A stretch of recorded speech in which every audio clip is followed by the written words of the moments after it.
Pleased to be joined by Seattle Mariners outfielder Dylan Moore, who joins us now here on MLB Central. Dylan, you guys were supposed to be playing at home this weekend against the San Diego Padres, but because of the wildfires in the Pacific Northwest, you guys are in San Diego. How has everything that's swirling around, how has that been affecting you and your ball club?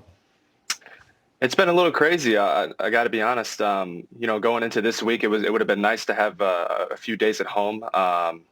But there's nothing we could do about the air quality in Seattle. We hoped that it would get better after we played San Francisco. But, we had a team meeting yesterday and said that we'll be here in the Padres down here in San Diego, and we'll be the home team. So we'll be wearing grays and being the home team for at least a couple more games. Dylan, Kyle Seager talked about how loud it sounds coming off your bat and how you've made some swing adjustments. What are they?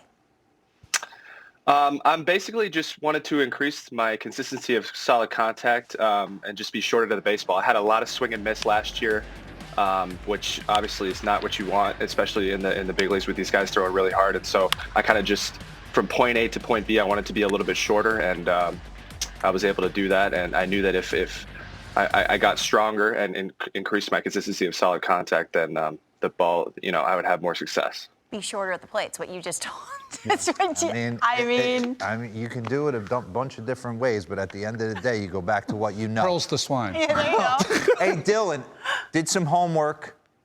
El Dorado High School, graduate. A lot of big leaguers have come through there. Brett Boone, Phil Nevin. Did you shatter all their high school marks? I'm not sure. I don't think I was up there in any of the categories of I mean, they were unbelievable players. I'm not sure if I even got close to their records. I'd have to go look back. But yeah, no, that's a prestigious high school for sure. And I have to go look. But if I did, maybe I'll give them a call or something and have a conversation with them. Hey, Dylan, early in my career, I was traded within the first 6 months. I've seen you move through 4 different organizations. Tell the folks at home how difficult it is to move sometimes from team to team and still try to kind of make your game the way you want to make it. Yeah, you definitely don't want to get too far away from how you came up as a player, what got you drafted. Obviously, you were a good player, and then what got you traded. A team wanted you, so it's kind of just adapting to each organization's different philosophy on the game. There's a lot of different. It's the same game, right? But there's different. Folks have different takes on it, and you kind of just want to adapt and kind of take what they give you and see what works for you. And yeah, definitely, it's hard to make all those friends, I guess, and kind of leave them, season after season. But it's a business, man, and it's fun to play baseball for sure. Dylan, you have a friend in D. Strange Gordon, your teammate there in Seattle, and you've mentioned that he's been very helpful to you. At the plate. What has he taught you that's been so beneficial to you? Just we were talking about being short of the ball. I knew that he, obviously he's a fantastic player. He was a great player for a long time and still is. And he's a very good.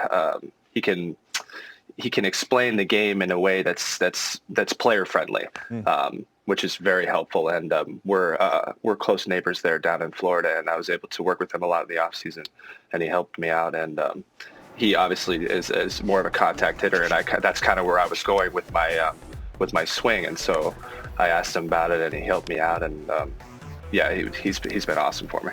So Dylan, how does that work? I mean, what is the line with getting advice from a teammate while also, you obviously have hitting instructors and assistant coaches and things like that. Where is the line on who you listen to, for lack of a better phrase?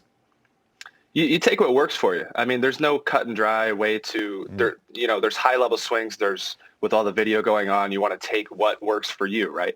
And you want to work to your strengths. If you have incredible bat speed, you don't want to maybe have a bad bat path and take longer to get to the ball, which is kind of where I was going with my changes in the offseason to this year. And so you kind of just take what you like, what works for you. You try some things out here and there, and then you kind of just keep your central, what got you to where you need to be. For me, it was just having kind of a stronger body and just being a little bit quick twitch. And I wanted to make that as short to the ball as possible. Where do you feel most comfortable at? I was a glorified utility guy, bounced around. I'd play the outfield, didn't like it.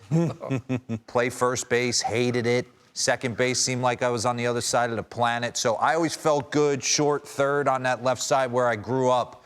If you had the perfect world and you can tell Scott Service, hey, pencil me here every day and let me ride. Oh, man, pencil me in anywhere in the lineup, man. The No. two-hole is not offensively. But, I mean, defensively, you know, I'm a shortstop. I grew up a shortstop. Yeah. I love to play shortstop. It's kind of like the captain of the infield, and center field is fun. Center field, for me, is the easiest outfield position because everything's kind of in front of you. You get the balls that, on the corner outfields, you get the balls that kind of slice or run or something like that. But, man, I love playing everywhere. I think it's really fun to have a new perspective on defense each game. And but yeah, definitely for defensive purposes, you know, I'll play anywhere. What does Dylan Moore eat for breakfast? What does Dylan Moore eat for breakfast? Eat for breakfast? Oh man, What'd you have today? I had. Oh, shoot, sorry about that, guys. We You just all right? won an Emmy. There you go. Hey, real quick, Dylan, you just had a newborn.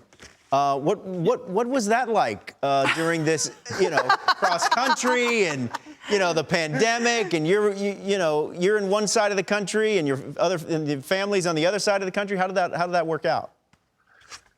Yeah, it was a trip. I ended up going on the IL there for a little bit, and we thought that she was ready to go, and so I went back, and we went to the hospital 3 straight days in a row, and we were waiting for her to go into labor, but it didn't happen, and so I ended up coming back. And on my flight back to Seattle, she texted me mid-flight and said, "Hey, I'm going into labor. You got to come back." Oh, And so while I was on my flight, I'm getting a flight from Seattle back to Florida, and I ended up getting all the way back, and it was a pretty fun time for me. But wow. I ended up making it, and it was no problem, and it was a crazy day for sure, but we made it. Oh, congratulations. A few mystery box questions before you go. Last meal on Earth, what would it be? Oh. Last meal on Earth? Oh, like a steak with jumbo shrimp for sure from a nice steakhouse. I like a that. ribeye, Sounds with Sounds medium like rare. we would get along. First teammate you'd go on vacation with? Ooh. Vacation, man. That's a good Probably question.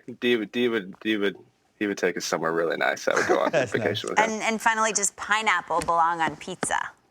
No. That's a hard one. No, it's No. separate. Yeah, It's a separate. Absolutely. It's a separate thing. Jeez. Yeah? No, I'm saying he's absolutely correct. Oh, okay. Would it shock you if Robert put pineapple on his pizza? Not at all. Hey, Dylan, we appreciate the time. Thanks for joining us. Good luck the rest of the way, and enjoy the rest of the season. Yeah, thanks for having me, guys. I appreciate it.